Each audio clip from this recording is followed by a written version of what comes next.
Konnichiwa, watashi no namae wa Jeffrey desu. Je flexe un petit peu le peu de connaissances que j'ai en japonais. J'aime beaucoup le Japon. Il faut que j'aille visiter le Japon. J'aime beaucoup la culture japonaise et bien sûr que j'aime beaucoup aussi ma langue qui est le lingala. Je trouve que le japonais et le lingala sont assez proches au niveau de la prononciation et je dois dire que je me débrouille assez bien pour prononcer les mots en japonais, étant un lingalophone. Je traînais dans ma timeline et j'ai vu la vidéo dont j'ai collé de l'un de mes confrères qui peine à parler en lingala et ça m'a inspiré à faire ma vidéo que je fais là. Non seulement ça m'a inspiré à parler du lien entre le Congo et le Japon, et aussi les deux langues, le lingala et le japonais, mais aussi je vais parler de mon parcours et de comment moi j'ai pu garder mon lingala que j'avais perdu autrefois. Alors pour commencer, je vais parler de moi, puis après du lien entre le Congo et le Japon. Moi, je suis né à Kinshasa, cependant, je suis arrivé en Suisse et j'ai grandi ici. Les trois langues qui sont parlées en Suisse sont le français, l'allemand et l'italien. Moi, j'ai grandi du côté francophone. Et plus je grandissais, plus mon lingala commençait à disparaître. Au Congo, je parlais tout le temps lingala. Et en venant ici, j'ai appris toutes mes matières, tous mes cours, pardon, en français, ce qui faisait que mon lingala se perdait. Et j'ai commencé à avoir un accent. Bien sûr que Nayebi Koloba, lingala, cela va de soi, sauf que j'avais un accent français.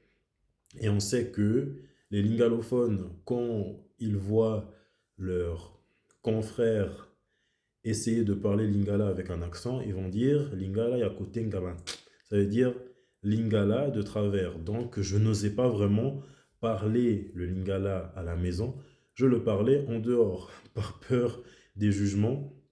À la maison, je le parlais avec les tontons, les tantines, les cousins, les cousines, qui, eux, me jugeaient un petit peu moins.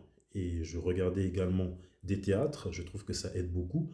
J'écoutais aussi, je m'efforçais, mais pas à contre-cœur, mais j'écoutais aussi des, des chansons en lingala, du gospel, de la rumba. Dans la rumba, il y a pas mal de métaphores et je trouve que ça permet de mieux travailler le cerveau pour que celui-ci puisse retenir les mots en lingala.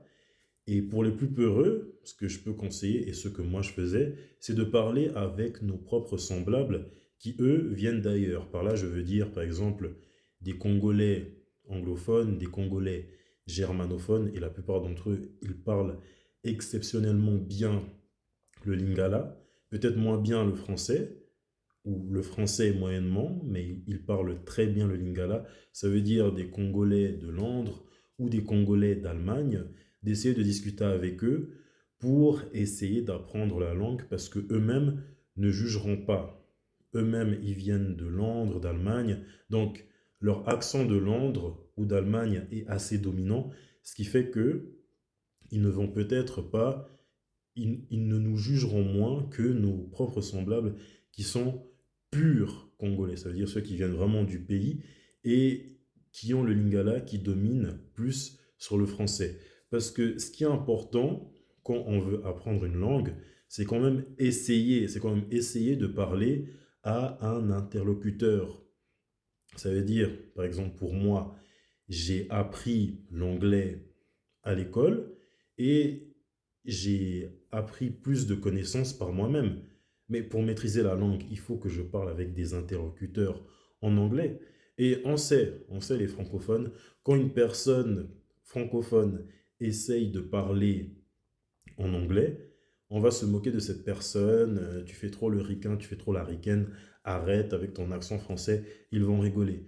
Moi, j'ai peut-être un petit accent français, tout comme le lingala, lorsque je parle en anglais, mais je peux écouter une chanson et je peux tout comprendre du début jusqu'à la fin. Et même les lyricistes anglophones, les lyricistes américains, je peux écouter l'une de leurs chansons et je peux tout comprendre du début jusqu'à la fin, les tournures de phrases, les métaphores, les comparaisons, le jargon, le slang, comme on dit. Je comprends tout du début jusqu'à la fin. Donc pour moi, pour apprendre le lingala, il faut d'abord regarder les théâtres.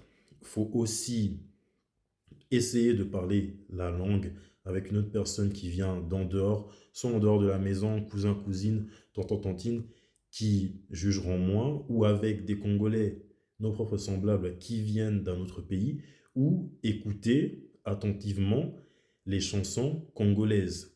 Et pour dire, moi je trouve que un Japonais peut apprendre le lingala, tout comme un Congolais peut apprendre le japonais, parce que les deux langues, je trouve qu'elles sont assez proches. Si, si par exemple je dis, euh, qu'est-ce que je peux dire, sumimasen, qui veut dire désolé en japonais, et si je prends Sambela en lingala, qui signifie prier, sumimasen, le N qui est à la fin, il est doublé. Je ne vais pas dire sumimasen, comme Kosambela, je ne vais pas dire Kosombela.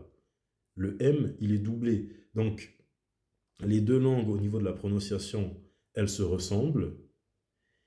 Donc, c'est pour ça que un japonais peut apprendre le lingala, tout comme un congolais peut apprendre le lingala.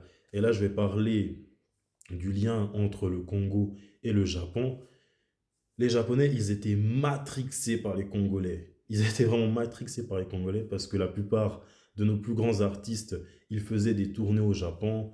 Papa Wemba, Zaiko Langalanga, King Kester, il me semble aussi qu'il faisait des tournées au Japon. Tellement que, bon, les Congolais aussi, ils sont matrixés par les Japonais, surtout par la marque de l'ancien, le vénérable Yoji Yamamoto. Les Congolais, ils aiment trop se saper en Yoji Yamamoto. Et pour dire, tellement les Japonais, ils étaient inspirés par les Congolais, que ça a donné un groupe Yoka Shock Japon, inspiré par les Aiko Langalanga, le groupe même Shock Stars, un groupe congolais dont ils ont un petit peu repris le nom, et ils ont été adoubés par Papa Wemba, par Josa Nyoka Longo, le leader de Zeiko Langalanga. Ils ont été adoubés par Taboulé Rochereau et ils ont été aussi adoubés par King Kester. Là, je vais mettre un extrait vidéo de l'un de leurs concerts.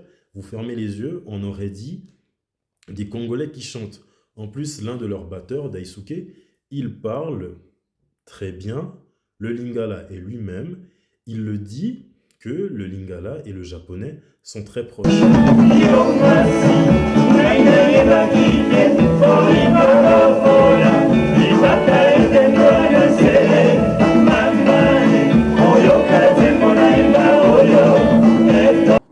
Nafandaki na Kinshasa, moi, nasopilaki pour la musique, na damas, bateau bazali bayambaki biso maramune. Après ça, 87, nakendiki lisu na Kinshasa. Tango na namraki na 6 mois. Bona tobetaki na ngai na betaki na viva la musica. Ata kobeta na vis-à-vis ntango mosusu ya tokendeki tourner na Bazaï, 2 semaines. Chaque soir, Daisuke et Mayumi partagent avec leurs clients la culture de leur Congo. Maruba moko ya na lingala na japonais eza dengue moko pe ezali. Exemple kanda eza encore eza amara Japon amara Tokyo culture moko eza ni kanda.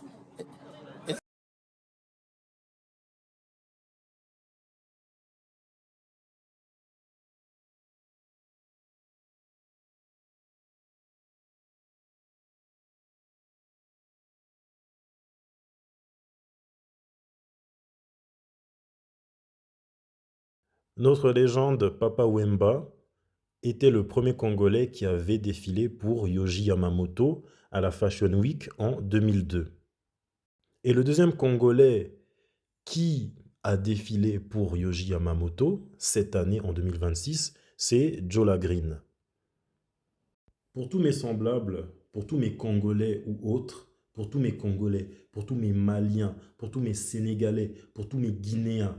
S'il vous plaît, parlez vos langues, même si vous avez un léger accent en français, en anglais ou en allemand. Comme ça, nos langues vont perdurer. Osez parler le Lingala, osez parler le Wolof, osez parler le Bambara, osez parler le Pulaar. Il ne faut pas que nos belles langues se fassent dominer par les langues des colons.